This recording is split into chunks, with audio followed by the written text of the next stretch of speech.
Alright, welcome back. Today we're going to be unboxing the tool workbench, getting that set up, as well as unboxing some of the other tools and parts, just getting the workspace set up, ready to go.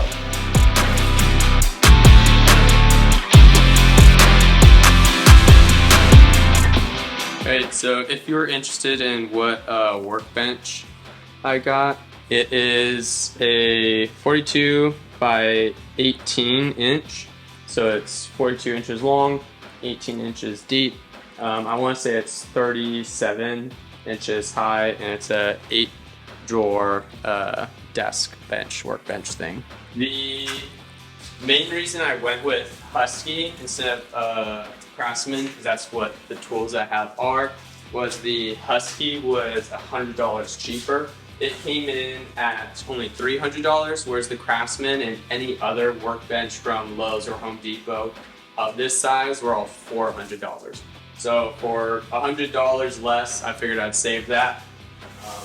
That way I could spend more on the different tools that I was getting for this project.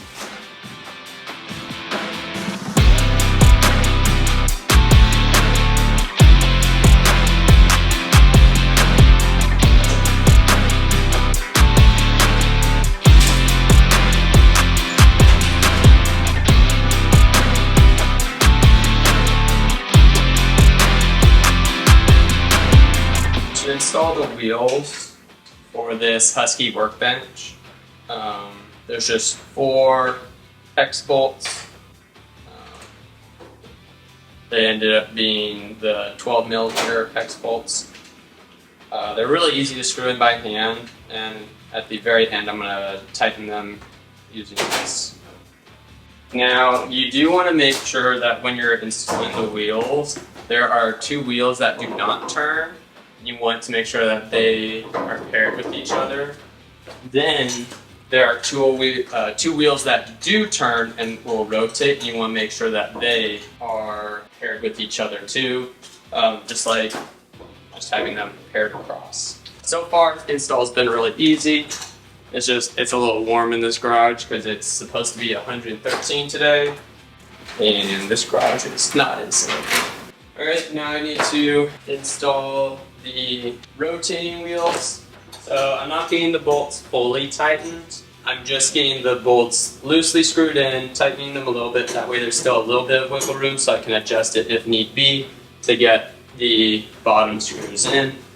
Those screws are a bit of a pain just because there's not a lot of space down there.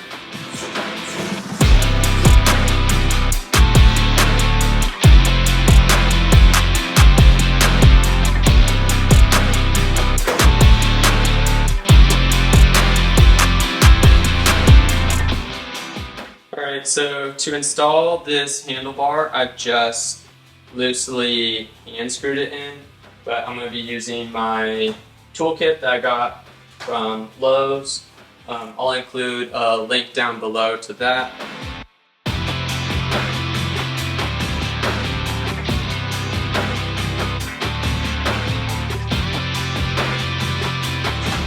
Alright, so now I have the Husky Workbench assembled, super easy. It'd probably be easier if you had someone's help to get set up just because it's a little heavy. But it's literally just 4 bolts for the handle and then 4 for each of the wheels. So 16, it's 20 bolts. That's all you gotta do to get it unboxed. Checking out the inside space is nice. Does not look like it is a cushion close, which was something that was nicer about some of the more expensive ones, but it is what it is as long as I'm careful. Looks like it does come with some rubber matting for the drawers. They all come pre-cut, which is super nice. I was worried I was going to have to measure and cut all these out, so that's super nice. These foam mats for the drawers are a little thin, but again, this was a whole $100 cheaper than its competitors.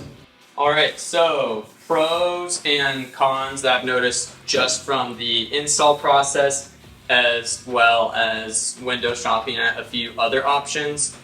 Everything else of this size that I've seen that's name brand is coming in $100 more expensive. So this is a very budget-friendly option.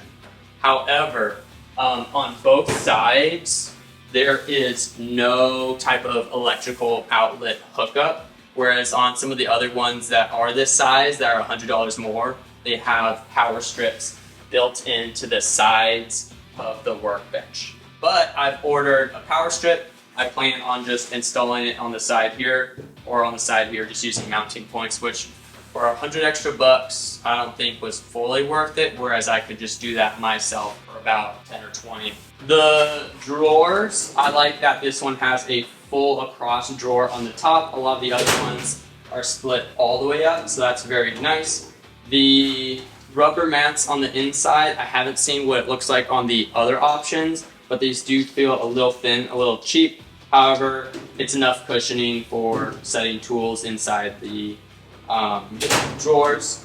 The rubber mats came pre-cut, which was super great. Literally just drag, drop. Again, for assembly, it was only 20 bolts. You have 16 down below for all 4 wheels, 4, 4, 4, 4, and then another 4 up top, 1, 2, 1, 2. So super easy if you have someone else. Again, this would probably just take a couple minutes. I was on my own, so tipping it over, being careful with it took a little while longer. I wanted a wood top one, mainly just for the work that I would be doing.